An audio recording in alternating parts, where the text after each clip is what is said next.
Have you ever felt the oppressive silence of someone who refuses to engage? Not the cacophony of words designed to soothe or explain, but a silence so intentional it unravels your confidence, makes you second-guess yourself, and forces you to seek their approval? That silence is not an absence, it's a presence. And it's a presence designed to disrupt. Now imagine wielding that same power. Imagine a world where your silence unsettles, where your absence is more commanding than your presence, where your choices no longer beg for validation. This isn't about manipulation.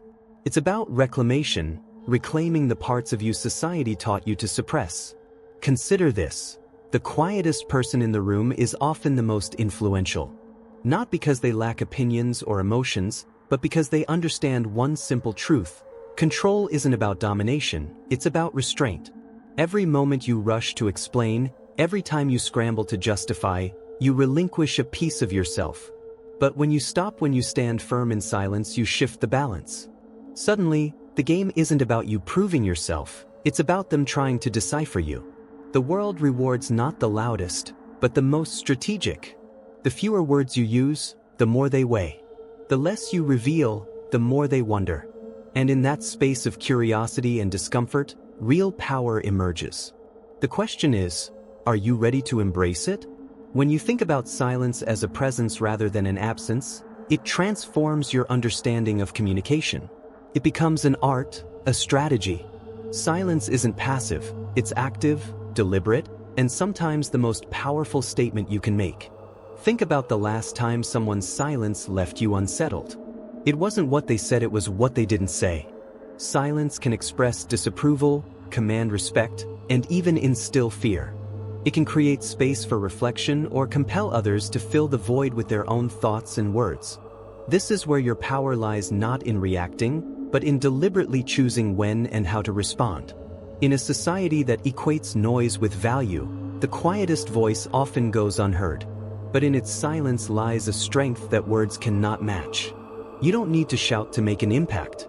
Sometimes, the most profound influence comes from standing still amidst the chaos, refusing to be drawn into the noise. This is not about apathy, it's about purpose. It's about recognizing that your voice carries weight and choosing to wield it with intention. What does this mean for you? It means understanding that silence can be an act of self-preservation, a boundary that protects your inner peace. It's a shield against the noise of expectations and assumptions. But it's also a sword, a weapon that can cut through the superficial and get to the heart of what truly matters. Silence can disarm aggression, dismantle pretense, and create a space for authentic connection. The question is, how will you use your silence to speak? You've been conditioned to believe that goodness guarantees reciprocity. That if you're kind enough, giving enough, patient enough, the world will bend toward fairness. But deep down, you know this isn't true. Fairness isn't the natural order, it's a comforting myth. Think about the last time you held your tongue to avoid conflict, or apologized just to keep the peace. How often have you given more than you've received, all the while hoping that your sacrifices would be acknowledged? Instead, you were met with indifference, or worse, exploitation. Society doesn't just ignore your boundaries, it punishes them. Assertiveness is labeled aggression. Boundaries are called selfishness. Even silence, when used as a tool of power, is pathologized as aloofness or guilt. This isn't an accident. These narratives serve to keep you compliant, predictable, and easily controlled. Friedrich Nietzsche warned us about this when he said morality is a construct designed to benefit the herd, not the individual. It's not about elevating you, it's about controlling you. Every time you prioritize someone else's comfort over your own dignity, you reinforce their power over you. And the cost isn't just external, it's internal. Resentment replaces confidence. Exhaustion replaces vitality. And self-doubt takes the place of intuition. So why do you keep playing this game? Because the rules have been ingrained in you since birth. But what if you could rewrite them? Take a moment to reflect on the societal expectations placed on you. From a young age, you've been told to be polite, to share, to compromise. While these principles have their place, they also create a dangerous precedent. They teach you to prioritize others' needs over your own, to equate selflessness with virtue. But what happens when this selflessness is taken for granted? What happens when your kindness is exploited? The truth is, not everyone values what you offer. Some people will take as much as you're willing to give, without a second thought. They'll see your silence not as strength, but as permission. They'll interpret your boundaries as barriers to be broken, not respected. This is the harsh reality of human nature. Not everyone plays by the same rules. And if you continue to sacrifice your own well-being for the sake of harmony, you'll find yourself depleted, disillusioned, and disconnected from your own sense of worth. It's time to stop waiting for the world to recognize your value. It's time to start demanding it. This doesn't mean becoming selfish or unkind. It means recognizing that your needs are just as important as anyone else's. It means understanding that fairness isn't something you wait for, it's something you create. And it begins with reclaiming your power. Recognize the dynamics at play in your relationships. Are you constantly giving without receiving? Do you feel drained, taken for granted, or unappreciated? These are signs that your boundaries are being crossed. And the first step to reclaiming your power is to acknowledge this reality without guilt or shame. You deserve to be treated with respect, to have your needs met, and to feel valued for who you are, not just for what you can provide. But reclaiming your power isn't just about setting boundaries, it's about enforcing them. It's about standing firm in the face of resistance, knowing that your worth isn't up for negotiation. It's about recognizing that true fairness begins with you, with your willingness to demand the respect and reciprocity you deserve. There is a silent battle waging beneath every interaction, a war for psychological territory. And the weapons of this war?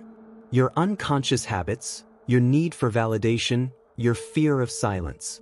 Modern psychology explains this through the concept of reactance, the natural resistance people feel when their freedom is threatened. When you pull back, when you choose not to explain or engage, you activate this instinct in others. Your silence becomes a vacuum, and human nature rushes to fill it. But here's the twist: in their attempt to decipher you, they reveal themselves. Their assumptions, their insecurities, their projections, all laid bare by your restraint. Carl Jung called this shadow projection the act of attributing one's disowned qualities to another. Your refusal to perform makes you a mirror, reflecting others' fears and desires back at them. And as they scramble to interpret your silence, you gain something priceless: insight into their psyche. This isn't just theoretical.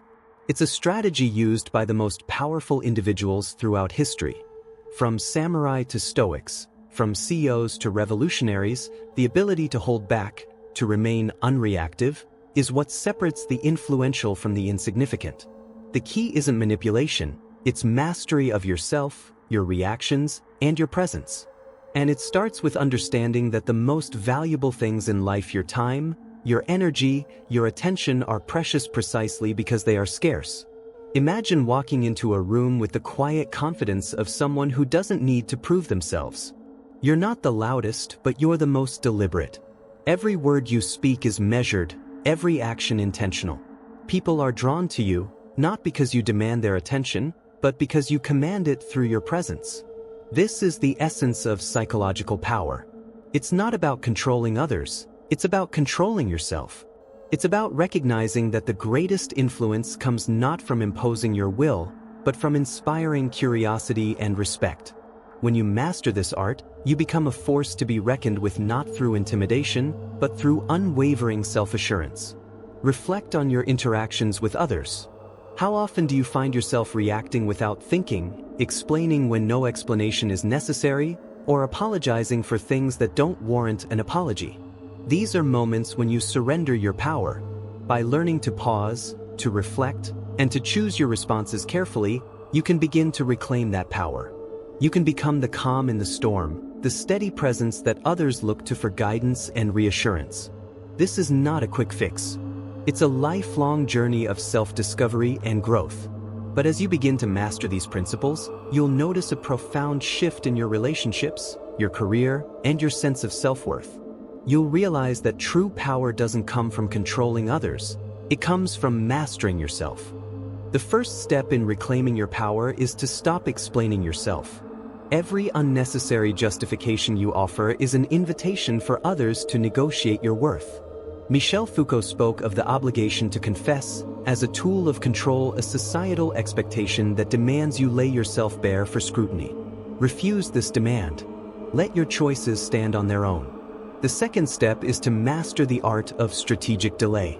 Not every message demands an immediate response.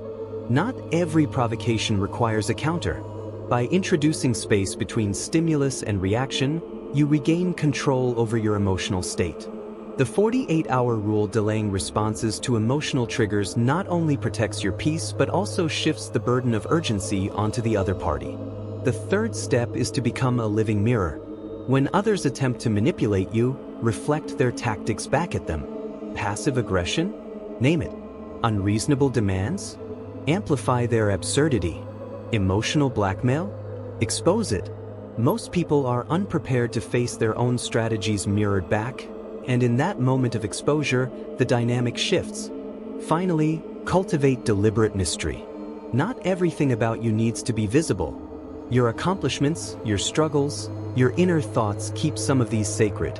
As the Renaissance concept of sprezzatura teaches us, what is withheld often holds more power than what is revealed. Reclaiming your power isn't a one-time act, it's a daily practice. It's about making choices that align with your values, rather than succumbing to societal pressures. It's about recognizing that your worth isn't determined by others' opinions, but by your own sense of self. And it's about understanding that true power comes not from what you do, but from who you are. As you begin to implement these steps, you'll notice a shift not just in how others perceive you, but in how you perceive yourself. You'll feel a newfound sense of clarity, confidence, and control.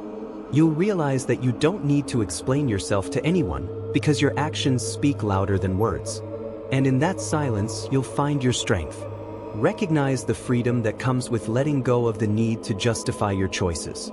Embrace the peace that follows when you no longer feel compelled to react to every criticism or provocation. These are the moments when your power shines brightest, when you stand firm in your truth, unapologetically and unwaveringly. And in those moments, you'll discover a sense of empowerment that no one can take away from you. Transformation isn't easy. The moment you set boundaries, the world will push back. Those who benefited from your compliance will resist, deploying guilt, anger, and manipulation to reclaim control. This is your crucible. It's the moment when theory must become practice. You will feel fear not because you're wrong, but because you're breaking free. And in that fear, you'll find your power. Each time you hold firm, each time you choose silence over justification, you chip away at the chains of your conditioning. This isn't just about reclaiming your power in the moment. It's about becoming unshakable. The static of anxiety about others' opinions will fade, replaced by the clarity of your own purpose. The constant refrain of, "Did I do enough?" will transform into a single guiding question. Does this align with who I choose to be? This is the essence of true power.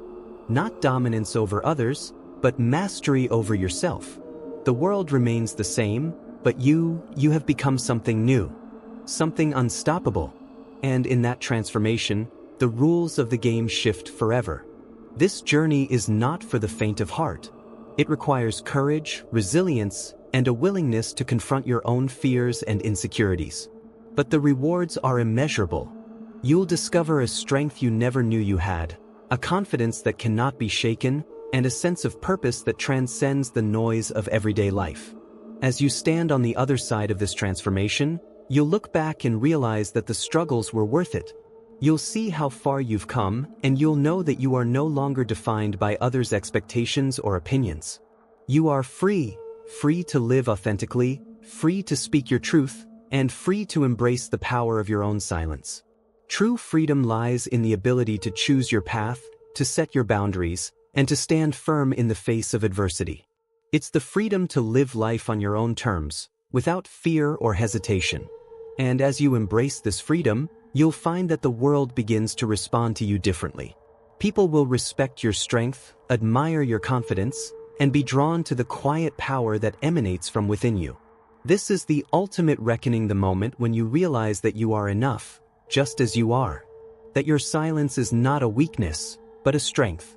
That your boundaries are not walls, but bridges to a more authentic and fulfilling life. And in that realization, you'll find a sense of peace and empowerment that no one can take away from you. In conclusion, the journey we've embarked upon in this video has been about more than reclaiming your power. It's been about transforming the way you see yourself and the world around you.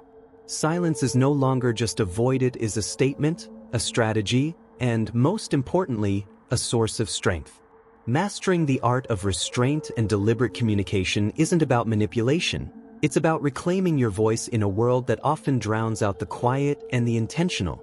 Remember, each step you take toward embracing these principles brings you closer to becoming the calm in the storm, the steady presence that commands respect without demanding it. By setting boundaries, pausing before reacting, and recognizing your inherent value, you're not just changing your interactions, you're reshaping your entire narrative. Now, we want to hear from you. What part of this discussion resonated with you the most? Have you ever experienced the power of silence in your own life? Share your thoughts and stories in the comments below. Your insights could inspire and empower someone else in this incredible community. If you found value in this video, don't forget to like, subscribe, and share it with others who might benefit from these ideas. Let's grow this conversation and build a community rooted in mutual respect, self-awareness, and empowerment. By subscribing, you ensure you won't miss any of our upcoming videos, where we dive even deeper into strategies for personal growth and resilience. Thank you for spending your time with us today. Your journey toward reclaiming your power is uniquely yours, but remember, you're not alone. Together, we can continue to challenge societal norms, embrace our authentic selves, and make the world a better place one empowered individual at a time. Until next time, take care and keep owning your story.